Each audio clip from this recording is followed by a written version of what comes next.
காதலியே கண்ணம்மா கண்ணம்மா தீராத காதல் நீ செல்லம்மா செல்லம்மா கண்ணம்மா கண்ணம்மா என் வாழ்வின் அர்த்தம் நீ அம்மா. செல்லுக்கு என்ன நடந்திருக்கும்? திடீர்னு தாத்தா போட்டோ எடுத்து வச்சு அழுதுட்டு இருக்காங்க. ஹாய் பொண்டாட்டி, எங்கெங்க போயிட்டு வரீங்க? ஏன் என் குல்ஃபி என்ன ரொம்ப மிஸ் பண்ணிட்டு போலாம்? அதெல்லாம் ஒண்ணும் இல்ல, வீட்ல ஒரு ரணக்கிழமை நடந்திருக்கு. உங்களை மட்டும் ஆள அட்ரஸே இல்ல, அதான் கேட்டேன். வீட்ல என்ன நடந்து? வீட்லயா? செல்லு பாட்டி இவ்வளவு நேரம் குடிச்சிட்டு பேசின மாதிரி பேசிட்டு இருந்திருக்காங்க. எது குடிச்சிட்டு பேசின மாதிரியா? ஆமா, தாத்தா உயிரோட இருக்கும்போது எப்படியெல்லாம் பாத்துக்கிட்டாங்களோ அதெல்லாம் சொல்லி சொல்லி அழுத்துட்டே இருக்காங்க. தாத்தாவோட ஞாபகம் ஏதாவது வந்திருக்கோம்? இதுக்கு முன்னெல்லாம் தாத்தா ஞாபகம் வந்து இப்படியே அழுதுட்டு உட்கார்ந்துருந்து என்ன அழுக தெரியுமா? கடலுக்கு கூட்டிட்டு போய் திருவள்ளுவரை காமிச்சு தந்தீங்களே, அதுக்கு பிறகு சங்கில பேர் எழுதி கொடுத்தீங்களே, கலர் கலரா நெயில் பாலிஷ் எல்லாம் வாங்கி கொடுத்தீங்களேன்னு ஒரே அழுக. நீ அதை பார்த்துட்டே நின்னு இருக்க. சில அழும்போது என்ன ஏதுன்னு தெரிய வேண்டாமா? அப்புறம் பெரிய தாத்தா தான் வந்து உங்க எல்லாருக்கும் ரூம்ல வேலை இல்லையா, தூக்கம் வரலையான்னு கத்தி அனுப்பி விட்டாங்க. செல்லுக்கு என்னமோ ஆயிட்டு நானே கொஞ்ச நேரம் பயந்துட்டு இருக்கேன். இந்த இசை இருக்கலாம், அதான் உங்க தங்கச்சி, அது மட்டும் நடுவுல உட்காந்து பல்ல காட்டிட்டே இருக்கு. இதுக்கெல்லாம் என்ன அர்த்தம்? என்ன அர்த்தம்? எனக்கு என்னமோ உங்க தங்கச்சி தான் இந்த செல்லுக்கு என்னமோ வாங்கி கொடுத்து செல்ல உலர வச்சிருக்கான்னு நினைக்கிறேன். ஏய், அவளுக்கு வேற வேலை இல்லையா? என்னமோ குடிக்கிறதுக்கு என்னமோ வாங்கி கொடுத்துருக்கு செல்லுக்கு. அவளுக்கே குடிக்கிறது பிடிக்காது. முந்தியெல்லாம் சாம் குடிச்சாலே அவ்வளவுதான் தெரியும்ல. சரி, நீங்க எங்க போயிருந்தீங்க? கிளைண்ட் கிட்ட பேசிட்டு நின்னேன் குல்ஃபி. ஓ சரி சரி. அப்புறம் நாளைக்கு நம்ம ஒரு முக்கியமான இடத்துக்கு போக போறோம். முக்கியமான இடத்துக்கா? எங்க? எங்கன்னா முக்கியமான இடத்துக்கு தான். நாளைக்கு சிரிச்சுக்கிறேன், எங்கன்னு சொல்லுங்க. ஒன்னும் இல்லடாமா, அந்த ஆசிரமத்துக்கு போய் அந்த குழந்தைய கூட்டு வர போறோம். என்ன ஆசிரமத்துக்கு போய் எந்த குழந்தைய கூட்டு வர போறோம்? அதான் குல்ஃபி, சாந்தினி ஆசிரமம். ஓ, அந்த குழந்தை மயூலின். நான் மித்ரன் கிட்ட பேசிட்டேன். மித்ரன் என்ன சொன்னாருன்னா, அவளுக்கு ஆபரேஷன் கூட பண்ணிருக்க வேண்டாம், ஜஸ்ட் அவளை பார்த்து பேசி அவளுக்கு என்ன பிரச்சனைன்னு முதல்ல தெரிஞ்சுக்கிட்டா போதும், நீங்க பேசாம மதுவோட ஹாஸ்பிட்டலுக்கு அவளை கூட்டு வந்துருங்க அப்படின்னாரு. என்ன 1 வீக்ல எல்கேஜி ஓபன் ஆகுது. ஸ்கூல் ஓபன் ஆனதுக்கு பிறகு ஹாஸ்பிட்டல், அதுக்கப்புறம் உடம்பு சரியில்லாம போயிட்டே இருந்தா நல்லா இருக்காதுலாம். அதனால ஆசிரமத்துல இருக்க அந்த அம்மாட்ட பேசி குழந்தைய நம்ம மதுவோட ஹாஸ்பிட்டலுக்கு கூட்டு போலாம். அதுக்கு பிறகு அவர் என்ன பிரச்சனைன்னு சொல்றாரோ அதுக்கேற்ற மாதிரி ட்ரீட்மெண்ட் கொடுக்கலாம். உங்களுக்கு தெரியுமா அந்த குழந்தையா? நம்ம கூப்பிட்டதான் வந்துருவாளா? அந்த குழந்தைக்கான செலவு எல்லாத்தையும் நீங்க தான் பாத்துக்கிறது அப்படிங்கறதுனால ஆசிரமத்துல இருக்க அந்த அம்மா நம்மள நம்பி விட்டுருவாங்க. ஆனா அந்த குழந்தை நம்ம கூட வரதுக்கு யோசிக்கும்ல. அதுக்காக அப்படியே விட்டுற முடியுமாடி? நம்ம தான் எல்லாம் அந்த குழந்தைக்கு. அதெல்லாம் அந்த குழந்தைக்கு புரிய வச்சு அந்த அம்மா நம்ம கூட அனுப்புவாங்க. 4 வயசு குழந்தை எப்படி நம்ம கூட வரும்? இதுக்கு முன்ன அந்த குழந்தைய நம்ம பார்த்தது கூட கிடையாது. பார்த்தது கிடையாதுதான் குல்ஃபி, ஆனா மொத்த பொறுப்பை நம்ம எழுது தானே. அடம் பிடிச்சாலும் அங்க இருக்க வேற யாராவது நம்ம கூட வந்தாங்கன்னா அவளும் வருவாள்ல.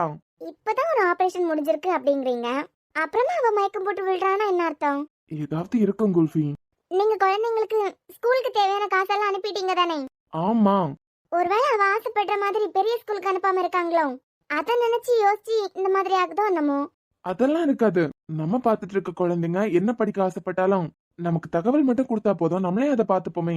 சரி, எதுவா இருந்தாலும் நாளைக்கு போய் பாத்துடலாம். நான் சாம் கிட்ட சொல்லிட்டேன், ஆஃப்டர்நூன் சாமே பார்த்துப்பான் ஆபீஸ. நம்ம போய் பார்த்துட்டு முடிஞ்சா நாளைக்கு கூட்டு வந்துடலாம். அப்புறம் என்ன? அப்புறம் என்ன? இல்ல லப லப லபான்னு என்னமோ சொல்லிட்டே இருந்தியே. ஆமாங்க, என் கழுத்துல தாலி கட்டிட்டீங்களா, நானும் உங்களுக்கு பொண்டாட்டி ஆயிட்டேன். இனிமே நான் பேசுறதெல்லாம் உங்களுக்கு லப லப லபான்னு தான் இருக்கும். சரி சொல்லு குல்ஃபி, என்னமோ புலம்பிட்டே இருந்தியே. புலம்பலங்க, செல்ல புலம்பிட்டே இருக்கு. தாத்தா அப்படி செஞ்சாங்க இப்படி செஞ்சாங்க, காலுக்கு நெயில் பாலிஷ் போட்டாங்க, திருவள்ளுவர் காமிச்சாங்கன்னு ஒரே புலம்பல் தான். நடுவுல இந்த ஆத்தி வேற தாத்தா உங்களுக்கு பச்சை கலர் நெயில் பாலிஷ் வாங்கி கொடுத்தாங்களா, ஆகாஷுக்கு பச்சை கலர் நெயில் பாலிஷ் பிடிக்காததுங்கிறதுனால என்னை போட விடுறது இல்லைன்னு ஒரே புலம்பல். இதுல என் தங்கச்சி என்னடி பண்ணா? உங்க தங்கச்சி தானே நடுவுல உட்கார்ந்து பல்ல காட்டிட்டு இருக்கா. அது மட்டும் இல்ல, ஒரு ஓரமா உங்க தங்கச்சி இசையோட கேமரா எங்க பக்கமா பாக்குற மாதிரி போன் வச்சிருந்தா. எனக்கு என்னமோ ஹால்ல நடந்த விஷயம் எல்லாம் ரெக்கார்ட் ஆயிட்டு இருந்த மாதிரி இருந்தது. லூசு, செல்ல சும்மாவே புலம்புன்னு புலம்பும். ஏதாவது புலம்பிட்டே இருந்திருக்கான். இவ்வளவு நாள யூஎஸ்ல தனியா இருந்தாலாம், இப்பதான் குடும்பத்து கூட சேர்ந்திருக்கான். செல்லோட அட்ராசிட்டி எல்லாம் கொஞ்சம் பார்த்து சிரிச்சிட்டு இருந்திருப்பா, அவ்வளவுதான். மத்தபடி இதுக்கு என் தங்கச்சிக்கு என்ன சம்பந்தம் இருக்க போகுது? ஆமா, உங்க தங்கச்சி அப்படியே பப்பு. செல்ல அழுததுக்கு இந்த இசைக்கு சம்திங் என்னமோ இருக்கு. சரி இருந்துட்டு போகட்டும், செல்லு பிரச்சனையா தாத்தா பாத்துக்கோ. இப்போ நம்ம பிரச்சனைக்குள்ள வருவோமா? என்ன அதாவது குல்ஃபி, இப்ப நீங்க எங்க வர்றீங்கன்னு எனக்கு நல்லாவே புரிஞ்சுட்டு கொஞ்சம் சும்மா உட்காந்துருக்கீங்களா? லூசு குல்ஃபி, சும்மா உட்கார்ந்தாலாம் நீ ஆசைப்பட்டது வந்துருமா? அன்பு, நானே செல்ல புலம்பிட்டு இருக்குன்னு உட்காந்துருக்கேன். ஐயோ குல்ஃபி, வயசானா அப்படி இப்படிதான் புலம்புவாங்க. அதையும் யோசிச்சுட்டு இருந்தா நீ ஆசைப்பட்டது வந்துருமா? மதன், நீங்க கீழே போய் செல்ல ரூமுக்கு போயிட்டான். செல்ல என்ன பண்ணுது, என்ன ஏதுன்னு போய் பாத்துட்டு வாங்க. முடியாதுடி. ஏன்? ஏன்னா எனக்கு தான் இங்க வேலை இருக்கேன். உங்க வேலையை கொஞ்சம் மூட்டை முடிச்சு கட்டிட்டு கிளம்புறீங்களா இங்க இருந்து? நானே செல்லுக்கு இந்த இசை என்ன கொடுத்திருப்பான்னு யோசிச்சுட்டு இருக்கேன். சரி சரி, நீ அத பத்தி யோசி. நான் ஏன் வேலையை கொஞ்சம் பார்க்கட்டுமா? அன்பு வேண்டாம். குல்ஃபி, பொண்ணுங்க வேண்டானா வேணும்னு அர்த்தம். மதன், நீங்க போய் செல்ல ரூமுக்கு போயிட்டான்னு பாருங்க. அது என்ன குழந்தையா? அது பாட்டுக்கு போகும். நீ யோசிச்சுட்டே இரு, நான் ஏன் வேலையை பாக்குறேன். அன்பு வேண்டாம். வேணுமா வேண்டாமான்னு முடிவு பண்ண வேண்டியது நான் குல்ஃபி, நீ கிடையாது. ஓ, அப்புறம் நான் எதுக்கு? ஓய், இது உன் புருஷனோட ரூம். இங்க அன்பு என்ன நினைக்கிறானோ அதுதான் நடக்கும். டேய் ஃப்ராடு, இங்க இனியா என்ன நினைக்கிறாளோ அதுதான் நடக்கும். ஆ? பாத்துருவோமா? நீயா நானு பாத்துடலாம்.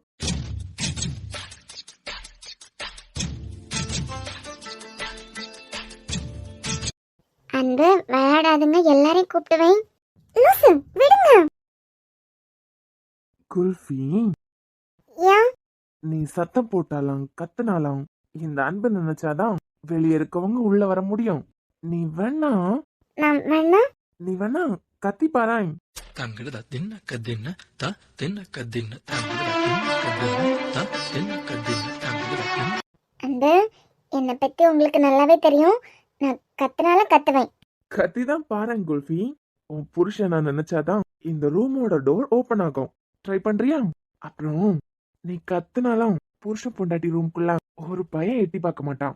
அதான் நாளைக்கு குழந்தை பார்க்க போறோம்ல, சீக்கிரமா தூங்குங்க. வெக்கமா இல்லையா உங்களுக்கு? ஏன் பொண்டாட்டிக்கிட்ட நான் எப்படி வேணாலும் நடந்துப்பேன், எனக்கு என்ன வெக்கம்? அங்க செல்லு கத்திட்டு இருக்க, பாவம் அழுதுட்டே உட்கார்ந்துருக்க. இங்க உங்களுக்கு வெக்கமே இல்லாம ரொமான்ஸ் வேண்டி கிடக்கலாம். அவங்க வயசுக்கு அவங்க ஏதோ பண்றாங்க, நம்ம வயசுக்கு நம்ம ஆரம்பிக்க வேண்டியதுதான். தள்ளுங்க. ஏன் இன்னைக்கு ஏற்கனவே செல்லு அழுதுட்டு இருக்கத நினைச்சு எனக்கு கவலையா இருக்க. பேசாம படுத்து தூங்கிருங்க. தூங்கணுமா இல்ல செல்வம் சமாதானப்படுத்தணுமான்னு நான் தான் முடிவு பண்ணணும். வேண்டாம், பக்கத்துல பக்கத்துல வராதுங்க. பக்கத்துல தான் வருவேன். பக்கத்துல வர்றது மட்டும் இல்ல குல்ஃபி, கொஞ்சமாவது ஒரு கம்பெனியோட எம்டி மாதிரி நடந்துக்கிறீங்களா? ஏய் நீ முதல்ல கம்பெனியோட சிஓ மாதிரி நடந்துக்கிறத நீ பாட்டிட்டு விஆர் வீட்டு பேரனோட பொண்டாட்டி மாதிரி நடந்துக்கோ. ஐ மீன் விஆர் வீட்டு மருமக்க மாதிரி நீ நடந்துக்கோ. அதெல்லாம் விஆர் வீட்டு மருமகளா காலையில எந்திரிச்சு கோலம் போட்டு டிஃபன் ரெடி பண்ணி மதிய லஞ்சுக்கு பொரியல் ரசம் எல்லாம் நான் தான் பண்ணிருக்கேன். மருமகளா மட்டும் நடந்துக்கிட்டா போதுமா? விஆர் வீட்டு பேரனோட மனைவியாவ நடந்துக்கணும் தானே? என்ன குல்ஃபி, ரெடி? ஆரம்பிக்கலாங்களா? போடா லூசு. போடுறா. அதான் சிரிச்சிட்டீங்கல்ல மேடம், இனிமே நீங்க வேடிக்கை மட்டும் பார்த்தா போதும். இளையவளின் இடையொரு நூலகம் படித்திடவா பனிவிழும் இரவுகளாயிரம் இடைவெளி எதற்கு சொல் நமக்கு முன்னாலும் ஒரு முறை விடுமுறை எடுத்தால் என்ன என்னை தின்னக்கூடாது மறுபடும் சொல்லாத வங்கக்கடல் என்னை ஏந்த கூடாது கையோடு சொல்லாத புல்லாங்குழல் நீ தொட்டால் நிலவில் கரைகளும் நீளுமே விழிகளில் வழிந்திடும் அழகு நீர்வீழ்ச்சியே எதற்கு நீ உனை தர எதற்கு ஆராய்ச்சியே உனை விட வேறு நினைவுகள் ஏது ரோஜா ரோஜா ரோஜா. அறியும் ஓகே பேபி? ஏன் ஓகே இல்லைன்னா மட்டும் விட்டுருவீங்களா என்ன? வாய்ப்பே இல்ல ராஜாத்தி. அப்புறம் என்ன? அப்போ ஓகேங்கிறேன். செல்வம் அழுதுட்டு இருக்கும்போது ஓகே இல்லதான். ஓ, செல்வம் அழுறதுனால அப்படியே நடிச்சிருவான். 2 எபிசோடா என்ன இங்கே நிக்க வச்சிட்டு இருக்க. இப்ப வரப்போறியா இல்லையா? சென்னைக்கு இல்லடி, ஒன்னால சைனாக்கு தான் கொண்டு தள்ளணும். ஏன் நான் எவ்வளவு பெரிய மேத்ஸ் டீச்சர் தெரியுமா? நான் கிளாஸ் எடுக்கிற சப்ஜெக்ட்டுக்கு எல்லா வருஷமும் 100% ரிசல்ட் கொடுத்துட்டு இருக்கேன். அப்படிப்பட்ட என்ன ஏபிசிடி சொல்லணும் கொடுமைப்படுத்துற பத்தியா? நீ ஏபிசிடி சொன்னாதான் இப்போ உட்கார முடியும். உன்னை இங்கே விட்டுட்டு எனக்கு போறதுக்கு ரொம்ப நேரம் ஆகாது. என்ன பண்ண? என் அண்ணன் பொண்ணாயிட்டியே. ஏண்டி? அப்புறம்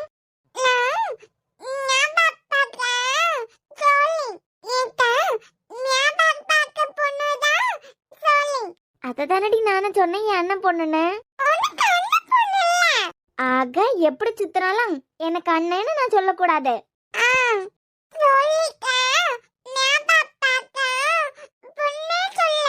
ஏய், நீ சொல்லி தர மாதிரி எல்லாம் என்னால சொல்ல முடியாது.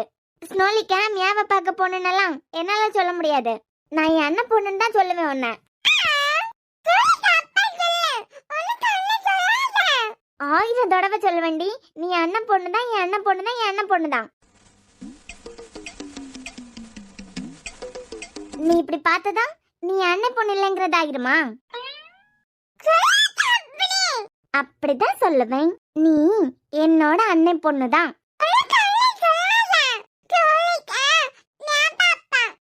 அதான் ஸ்னோ என் அண்ணா.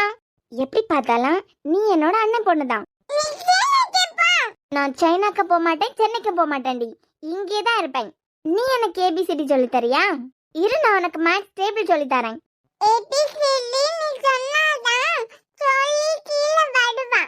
இருக்கட்டும், நான் என் பாட்டுக்கு போர் அடிக்கும் போது போவேன். காட்டு பூனையும் காட்டு பெருச்சாலையும் உன்னை தூக்கிட்டு போட்டேன். ஐயோ மது, உன்னை கட் பண்ணி வைக்க சொல்லலாமா? இதெல்லாம் வச்சுதான் நாளைக்கு சமைக்கணும் அப்படின்னேன். நீ கட் பண்ணியே வச்சிட்டியா? காலையில ஈஸியா இருக்கும்லம்மா. அம்மா, ஸ்னோலி எங்க? மித்ரா வந்ததுக்கு பிறகு எப்பவும் மித்ரா கூட தான் இருக்கான். ஆனா 2 பேருக்கும் ஒரு நேரமும் பொருந்தவே இல்ல. ஆனாலும் மித்ராவை விட்டு வர மாட்டேங்கிறான். எப்ப பாரு அவங்க கூட சண்டை தான் போட்டுட்டு இருக்கான். இருந்தாலும் நான் கூப்பிட்டா வரவே மாட்டேங்கிறான். அந்த வீட்டுல இருக்கும்போது எப்பவாவது வித்யாக்கு இவளுக்கும் பொருந்தாம இருக்கும். அது கூட எப்பவாச்சும் தான். ஆனா மித்ரா வந்ததுக்கு பிறகு எப்பவும் அவங்க கூட வார் தான் நடத்திட்டு இருக்கான். அவ மட்டும் குறைஞ்சவளா? சின்ன குழந்தைன்னு பாக்குறது கிடையாது. இவ பேசுறதுல இருந்து பாயிண்ட் எடுத்து இவ கூட சண்டை போடுறது. சண்டை போட்டாலும் ஸ்கூலுக்கு போயிட்டு வந்ததா ஸ்னோ எங்க அண்ணின்னு தான் கேக்குறாங்க. இவளும் அவங்க எந்திரிச்சதுல இருந்து அவங்க காலேஜுக்கு போறது வரைக்கும் அவங்க காலையே சுத்திட்டு இருக்கா. மித்ரா எப்ப வருவா எப்ப வருவேன்னு. அதான் மது, ஒவ்வொருத்தவங்களும் பாசத்தை ஒவ்வொரு மாதிரி காமிப்பாங்க. கொஞ்ச நேரமா மேல சத்தம் கேட்டுட்டே இருக்குதுமா. கொஞ்ச நேரம் பேசிட்டே இருப்பா, திடீர்னு அழுற மாதிரி சத்தம் கேக்குது. திருப்பியும் சண்டை போடுற மாதிரி கேக்குது. எனக்கு தெரிஞ்சு மேல நல்ல வார் தான் நடந்துட்டு இருக்குன்னு நினைக்கிறேன். அதான் எல்லா வேலையும் முடிச்சுட்டு எல்லாம் மது, நீ போய் ரெஸ்ட் எடு கொஞ்ச நேரமாவது. இல்லம்மா, இனி பாத்திரம் எல்லாம் இருக்கலாம். அதெல்லாம் வாஷ் பண்ணி வச்சுட்டு அப்புறமா போறேன். அதெல்லாம் காலையில பாத்துக்கலாம். இல்ல கௌரிமா, அப்படி கூட்டி கூட்டி போட்டிருந்தா எனக்கு பிடிக்காது. பாத்திரத்தை எல்லாம் கூட்டி போட்டு காலையில எந்திரிச்சேன்னு வச்சுக்கோங்க, காலையில கிச்சனுக்குள்ள வரும்போது ஒரு வேலை ஓடாது. இதுவே நைட்டே எல்லாம் கிளீன் பண்ணி எல்லாத்தையும் ஒதுக்கி தொடச்சு வச்சுட்டேன்னா காலையில கிச்சனை பாக்குறதுக்கு நல்லா இருக்கும். சுறுசுறுப்பா வேலையும் ஓடும். அதனால நீங்க போய் தூங்குங்க. நான் இதெல்லாம் கிளீன் பண்ணிட்டு அப்புறமா வந்து தூங்கிக்கிறேன். இப்போ உனக்கு என்ன, பாத்திரம் எல்லாம் அழகா கழுவி எடுத்து வச்சுட்டு அப்புறமா தூங்கணும் தானே? காலையில எந்திரிச்சதுல இருந்து எல்லா வேலையும் நீ தான் பாத்துட்டு இருக்க. அதுக்கு பிறகு ஹாஸ்பிட்டல் போகணும், அப்புறமா படிக்கணும், நடுவுல ஸ்னோவை பாத்துக்கணும், அப்புறம் மறுபடியும் வீட்டுல வந்து வீட்டு வேலையெல்லாம் இழுத்து போட்டு செஞ்சுட்டு இருக்க. அவ காலேஜ்ல பாடம் எடுத்துட்டு மட்டும் தானே வரா. அவளுக்கு அப்பப்ப ஏதாவது வேலை கூட. இனிமே போற இடத்துல எல்லாம் நம்மளா போய் சமைச்சு கொடுக்க முடியுமா? அவங்களும் ஃபுல் டைம் நின்னுட்டே கிளாஸ் எடுக்கிறது இல்லம்மா. எனக்காச்சும் எம்எஸ் கொஞ்ச நேரம் தான் கிளாஸ். மற்ற டைம்ல எல்லாம் உங்க பையன் தானே எனக்கு சொல்லி கொடுக்குறாரு. உட்காந்துட்டே வேலை பார்த்தா போதும். அவங்க ஃபுல் டைம் நின்னுட்டே எல்லாம் வேலை பாக்குறாங்க. அப்பப்ப அவளுக்கு சின்ன சின்ன வேலையா குடும்பதும் செய்ய மாட்டேன்லாம் எதையும் சொல்ல மாட்டா. சரி கௌரிமா. இவ எனக்கு தான் பொண்டாட்டியா இல்ல இந்த கிச்சனுக்கு பொண்டாட்டியான்னு எனக்கு தெரிய மாட்டேங்குது. உனக்கு தேவைதான்டா மித்ரன். தேவையில்லாம இந்த ஹாஸ்பிட்டல்ல சுமந்துக்கிட்டு எம்எஸ் படி எல்லாம் அடிச்சு விட்ட எல்லாம் அனுபவி ராஜா, அனுபவி. பத்தாததுக்கு வீட்டுல இத்தனை பேர் இருந்தாலும் இந்த கிச்சன் பொறுப்பு வேற. டேய், தனியா தானே நின்னு பேசிட்டு நிக்கிறான், வா போலாம். வாடா போலாம். இல்ல எனக்கு புரியல. வா போலானா? சும்மா தானே இங்க நின்னுட்டு புலம்பிட்டு நிக்கிறான், அதான் என் கூட வான்னு கூப்பிட்டேன். அதான்டா, எங்க போலாம்? நானே கடுப்பா நிக்கிறேன், ஓங்கி அடிச்சிருவேன், போயிரு. ஓங்கி அடிச்சிருவியா? நீ சும்மா தானடா நிக்கிற, வா. எங்க? பொண்ணு பாக்க. எந்த பொண்ண பாக்கடா? அதுவும் இந்த நைட் டைம்ல. எனக்கு கல்யாணம் பண்ணி வச்சதே என் ஞாபகம் இல்லாம சுத்திட்டு இருக்கு. இதெல்லாம் இன்னொரு பொண்ணெல்லாம் பாக்குறதுக்கு எனக்கு நேரம் இல்ல. இது உனக்கு பாக்குறதுக்கு கூப்பிடுறேன் நான் நினைச்சேன். அப்புறம் உனக்கு பாக்குறதுக்கு இல்லனா எனக்கு பாக்குறதுக்கு.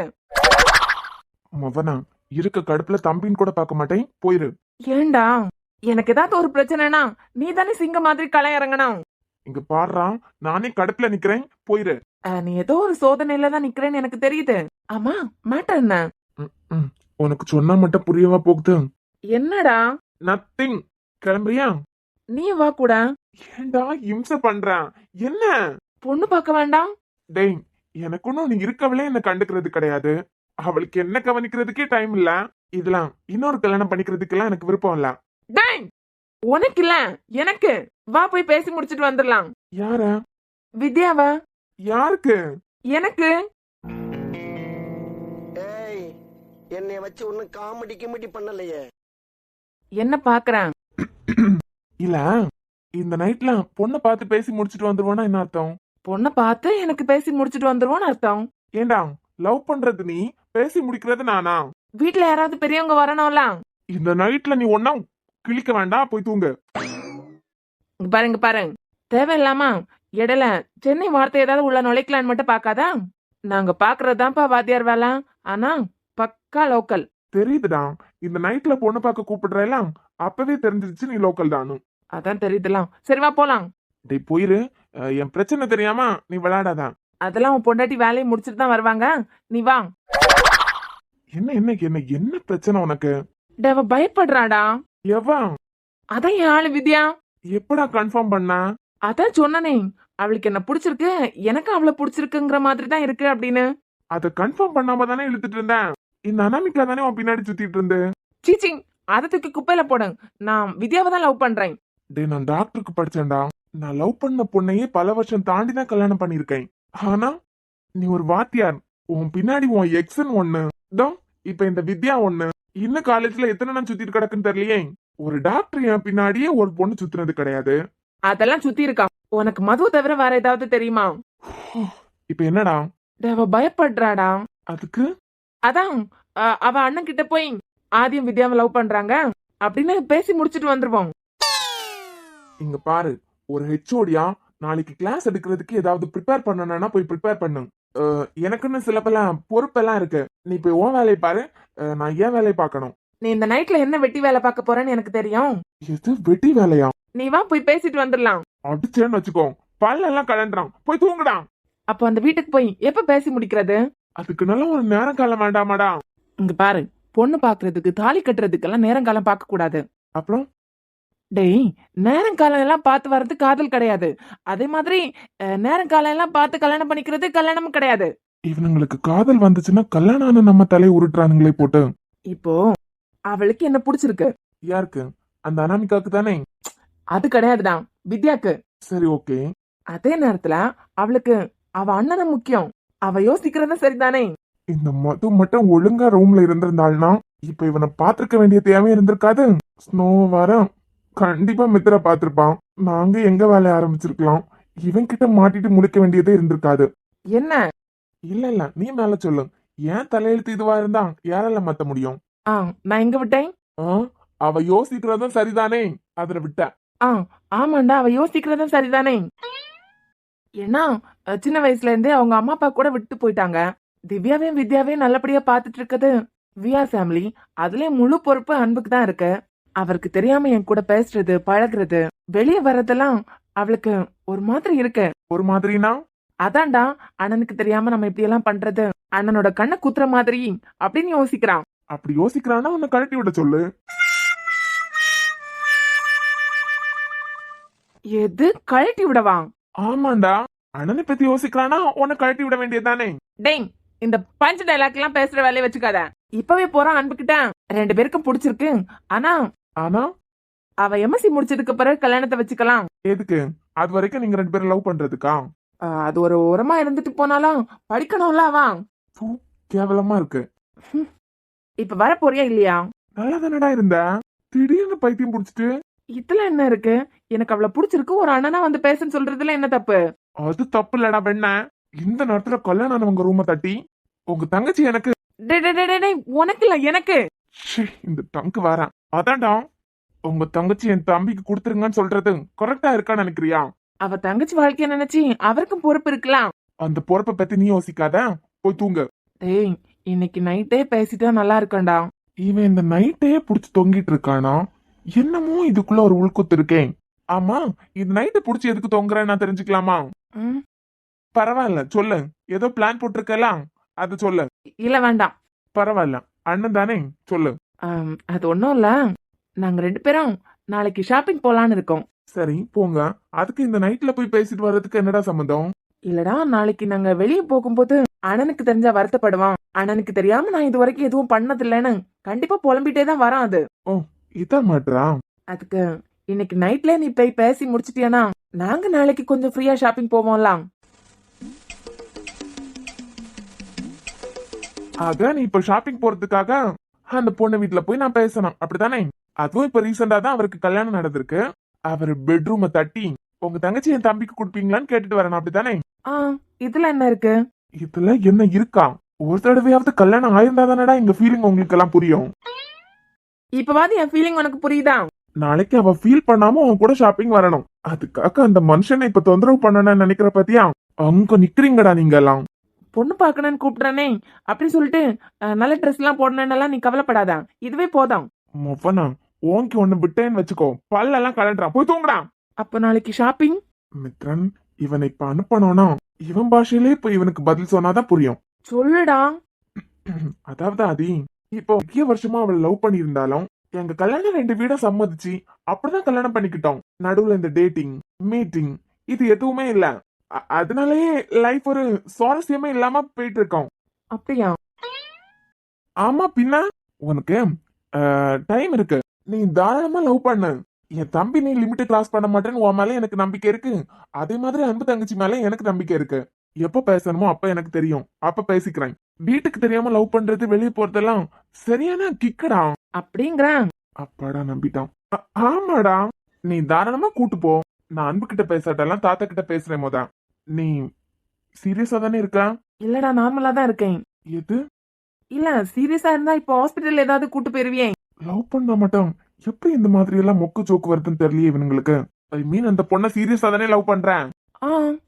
அப்போ அந்த அனாமிகா, அவ மேல எனக்கு வந்தது லவ்வே கிடையாது. ம். வித்யா மேல எனக்கு இருக்கிறதா லவ். என்ன கன்றாவியம்.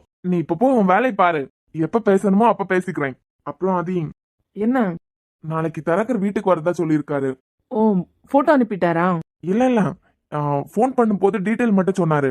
பையன் வீட்டுல வசதியிலே நமக்கு ஈக்குவலா இருக்காங்களாம். வீட்டுக்கு ஒரே பையன். பையன் என்ன நம்ம மித்ராவோட போட்டோ பாக்கலையும். ஆனா அவரோட அம்மா அப்பாக்கு நம்ம தங்கச்சி ரொம்ப பிடிச்சிட்டு இந்த பொண்ணு எங்களுக்கு சம்மதம், எங்க பையன் போட்டோவை பொண்ணு வீட்டுல உள்ளவங்க கிட்ட கொடுத்துருன்னு தரகர் கிட்ட சொல்லிட்டாங்களாம். ஓ ஒரே பையனா? ஆமா, நான் பையன் கொஞ்சம் கலர் கம்மி. கலர் எல்லாம் மித்ரா பாக்காதுடா. மித்ராக்கு மனசு தானே முக்கியம். நம்ம வீட்ல இத பத்தி எல்லாம் யாரும் பாக்குறது இல்லையே. ஆமா, அவளுக்கும் பிடிக்கணும்ல. நாளைக்கு போட்டோ கொண்டு வந்துருவாங்க.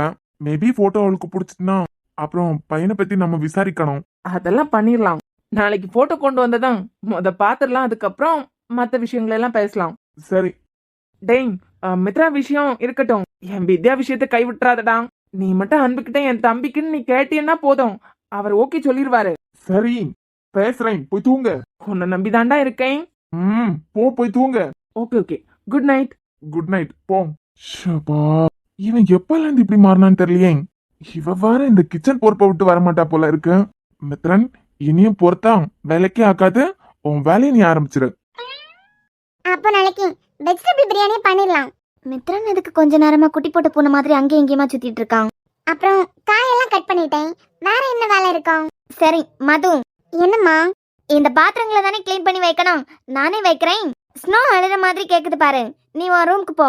தண்ணி குடிக்கிற மாதிரி கிச்சனுக்கு வந்து அம்மா கூட நம்மள பாத்துட்டாங்க. ஆனா இவ கண்ணுக்கு மட்டும் நம்ம பட மாட்டேங்கிறோம். இல்ல கௌரி அம்மா, நானே எல்லாம் முடிச்சிட்டு கிளம்புறேன். உங்களுக்கு கால் வலின்னு சொல்லிட்டே இருந்தீங்கல்ல, நீங்க கிளம்புங்க. மது போங்கறேலாம். நான் சொன்னா நீ கேட்க மாட்டியா? என்னமோ நீ கௌரி அம்மான்னு கூப்பிடுறதுனால தான் நான் சொன்னா நீ கேட்க மாட்டேங்கிறேன்னு நினைக்கிறேன். இனிமேல இருந்து என் அத்தைன்னு கூப்பிடு, அப்பதான் நான் சொன்னா நீ கேட்ப. ஏம்மா, என் மேல ஏதாவது கோவமா? அதெல்லாம் ஒண்ணும் இல்ல மதுமா, நீ போ. இவ்வளோத்தையும் கழுவி வச்சுட்டு தூங்குறதுலாம் என்ன ஆக போகுது? நீ சொன்னா கேட்க மாட்டேன், எல்லாத்தையும் எடுத்து நானே போட்டு வாஷ் பண்ணிடுறேன். ஒருவேளை கௌரி அம்மாக்கு நம்ம மேல ஏதாவது கோவமா? சடனா அம்மான்னு கூப்பிடக்கூடாது, அத்தைன்னு கூப்பிடணுங்கிறாங்க. ஆமா, எங்க அம்மாக்கு உன் மேல கோபம். இது ஒரு டாக்டர் பண்ற வேலையா?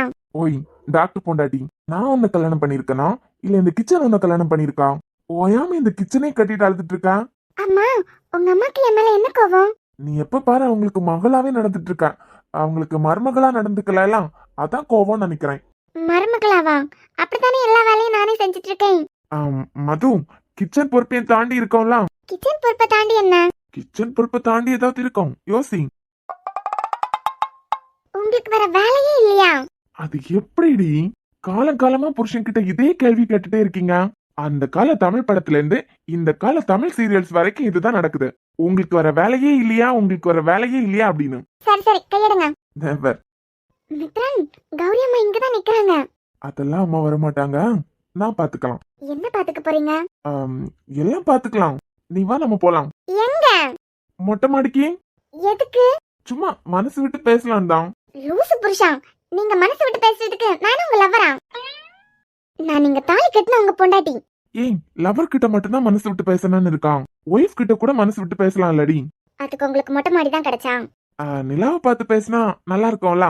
உங்க தங்கச்சி உங்க பொண்ண ரொம்ப நேரமா அங்கதான் உட்கார்ந்துட்டு இருக்காங்க.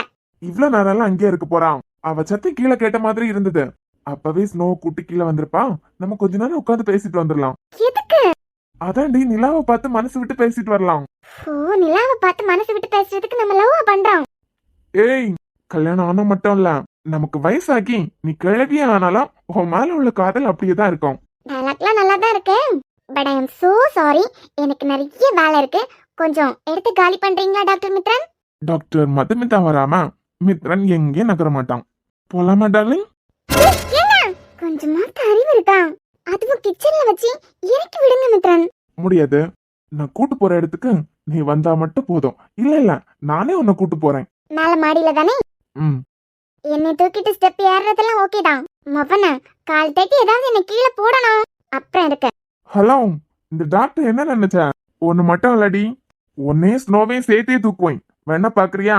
இந்த டயலாக்கு மட்டும் குறைச்சல் இல்ல. கௌரியம்மா வரதுக்கு முன்ன விடுங்க இறக்கி. கௌரியம்மா வரதுக்கு முன்ன போலாம் இங்க இருந்து.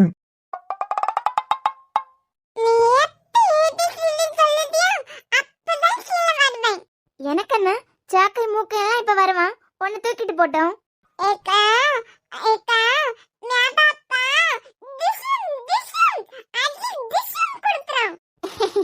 ஏன்னா உங்க மியாவப்பா ஸ்பைடர்மேன் பத்தியா? உனக்கு என்னம்மா, டே ஃபுல்லா வீட்டுல வெட்டியா தான் இருப்பேன். ஆனா என்னால அப்படி வெட்டியா இருக்க முடியுமா? காலையில போய் நிக்கிறது, ஈவினிங் வர்றது வரைக்கும் ஸ்டாண்டிங் தான். நீ இப்ப வரல, உன்னை விட்டுட்டு நானே போயிருவேன். விடுங்க. இருடி. ஐயோ, அந்த வீட்ல தாத்தா ஏதாவது வெளிய நிக்க போறாங்க. பார்த்தா அசிங்கமா போயிடும். கீழே இறக்கி விடுங்க. அடியாத்தி, இவங்க ரெண்டு பேரும் எங்கேயா நிக்கிறாங்க?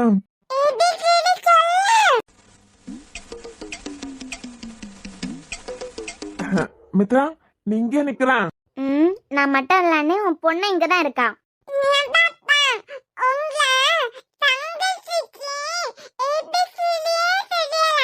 அவளுக்கா தெரியாது?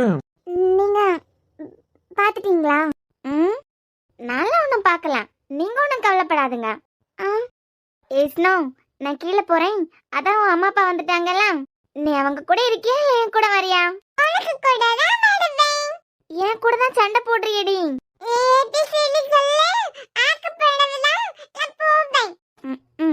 எப்படியே இப்ப 5 நாள் என் கூட தான் தூங்குறேன்.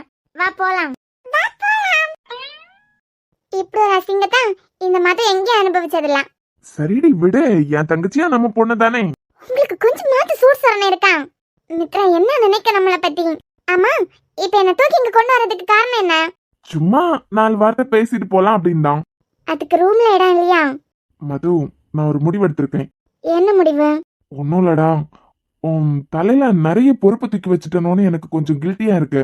அதான் நான் இங்க தானே இருக்கேன், எப்போவாச்சும் தானே சென்னைக்கு போறேன்.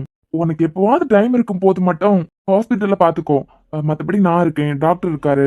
ஏன் ஏதாவது கம்ப்ளைண்டா? நான் பேஷண்ட் ஒழுங்கா பாக்கல அப்படின்னு. லூசு, அப்படியெல்லாம் இல்ல. படிச்சுட்டு ஹாஸ்பிட்டல்ல பாத்துட்டு வீட்டை பாத்துட்டு ஸ்னோவை பாத்துட்டு என்ன பாத்துட்டு உன்னை பார்க்கும்போது எனக்கு கஷ்டமா இருக்கு மது. வீட்டு வேலையெல்லாம் நானும் பாத்துக்கலான்னு உன்கிட்ட சொன்னாலும் கேட்க மாட்டேங்கிறேன். நீயா எல்லாம் இழுத்து போட்டு செஞ்சுட்டு இருக்க. எனக்கு நீ ஆசைப்பட்ட மாதிரி ஒன்னில் மேல படிக்கணும், இல்லனா வேலை பார்க்கணும். ரெண்டும் உனக்கு வேண்டாம். எப்ப வாட்ச் டைம் இருக்கும் போது மட்டும் போய் உட்காரு. வேற நான் தப்பா எதுவும் மெடிசன் கொடுக்கலையே? ஏ லூசு, நீ ஒரு டாக்டர் அதை மறந்துடாத. நான் என் மதுக்கு நிறைய ஒர்க் இருக்கே அப்படிங்கிறதுக்காக சொன்னேன். மது. மித்ரன், என்னம்மா? நிஜமாவே என்னால முடியல. அதான் நான் சொல்றேன்ல, நீ படிச்சு முடிக்கிறது வரைக்கும் ஹாஸ்பிட்டல்ல நான் இருக்கேன். நம்ம ஹாஸ்பிட்டல்ல இன்னொரு டாக்டரும் இருக்காங்க. நீ எதுக்கு கவலைப்படுற? நீ ஃப்ரீயா படி, அது போதும் எனக்கு. நீங்க வந்ததுக்கு பிறகு ரொம்ப சந்தோஷமா இருக்குதான். ஆனா என் தலைமையில நிறைய வேலை பொறுப்பெல்லாம் இருக்க மாதிரியே இருக்கு. அதனாலயே உங்களை ஒழுங்கா என்னால கவனிச்சுக்க முடியல. ஸ்னோ கூட ஈவினிங் வந்ததுல இருந்தே மித்ரா கூட தான் இருக்கா. அவளே என்னால ஒழுங்கா பாத்துக்க முடியல. கல்யாணம் ஆன பொண்ணுக்கு கனவெல்லாம் இருக்கவே கூடாதுங்க. அதுலயும் ஒரு குழந்தையெல்லாம் வச்சுட்டு கனவை நோக்கியெல்லாம் ஓட முடியாதுன்னு புரிஞ்சுக்கிட்டேன். யாரடி சொன்னா? அப்படியெல்லாம் இல்ல. கல்யாணம் ஆன பொண்ணுக்கு புருஷன் சப்போர்ட் இருந்தா மட்டும் போதும். அவ கனவு எவ்வளவு தூரத்துல இருந்தாலும் அதை சாதிக்க முடியும். நான் என் மதுக்கு எப்போ சப்போர்ட்டா இருப்பேன். ஆனா இந்த ஹாஸ்பிட்டல்ல நீ இப்ப பாத்துக்க வேண்டாம்னு எனக்கு தோணுது. நான் இங்க இல்லாத நேரம் நீ இப்படி கஷ்டப்படுறேன்னா ஓகே, நான் தான் இங்க இருக்கேன்ல, உனக்கு பதிலா நான் அதை பாத்துக்கிறேன். நீ உன் படிப்பை மட்டும் பாரு. நிஜமாவா? ஆமா மது, இப்போ நீ அந்த ஹாஸ்பிட்டல், அதுக்கு பிறகு எம்எஸ் படிக்கிறது, வீட்டை பாத்துக்கிறது, இதெல்லாம் ஒரே டைம்ல பாத்துக்கிறதுனால எம்எஸ் நீ எந்த அளவுக்கு சீக்கிரமா முடிப்பேன்னு எனக்கு தெரியல. இதையே எம்எஸ்ல மட்டும் நீ கவனத்தை செலுத்திட்டு இருந்தேன்னு வச்சுக்கோ, சீக்கிரமா படிச்சு முடிச்சிருவேன். அதுக்கு பிறகு அந்த ஹாஸ்பிட்டல்ல உன்னால பாத்துக்க முடியும்ல. அதனால நீ படிச்சு முடிக்கிறது வரைக்கும் ஹாஸ்பிட்டல் பொறுப்பை என்கிட்ட விட்டுரு. டைம் இருக்கும்போது மட்டும் நீ வந்தா போதும். நிஜமா இதுதானே? வேற எதுவும் இஷ்யூ இல்லையே? வேற எந்த இஷ்யூவும் இல்ல. எனக்கு நீ ஃப்ரீயா சந்தோஷமா வேலை பார்க்கணுமே தவிர இழுத்து போட்டு கஷ்டப்பட்டு எல்லாம் வேலை பார்க்க கூடாது. இதுக்கு தான் அங்கிருந்து இங்க கூட்டு வந்தீங்களா? ஆமா. வேற எதுக்காகவும் இல்லையா? இருக்கேன். வேற என்ன? வேற என்னன்னு என் மதுக்கு இங்க வச்செல்லாம் சொல்லி கொடுக்க முடியாது. நம்ம வந்த வழியே கீழே போய் கீழே போய் அப்புறம் நான் பாத்துக்கிறேன். நீ மட்டும் என்றால் உடலோடு உடல் மாற்றம் செய்வேனே. நீ மட்டும் போயென்றால் அப்போதே உயிர் விட்டு செல்வேனே. அடிபருவ பெண்ணே நீயும் ஒரு பங்கு சந்தை போல சிலையற்ற இறக்கங்கள் அடவுந்தன் மேனி மேலே. ஏதோ ஏதோ வலி எந்தன்னை மூலங்களிலே. மழை மழை என் உலகத்தில் வருகின்ற முதல் மழை. நீ முதல் மழை. அலை அலை என் இதயத்தில் அடிக்கின்ற முதல் அலை. நீ முதல் அலை.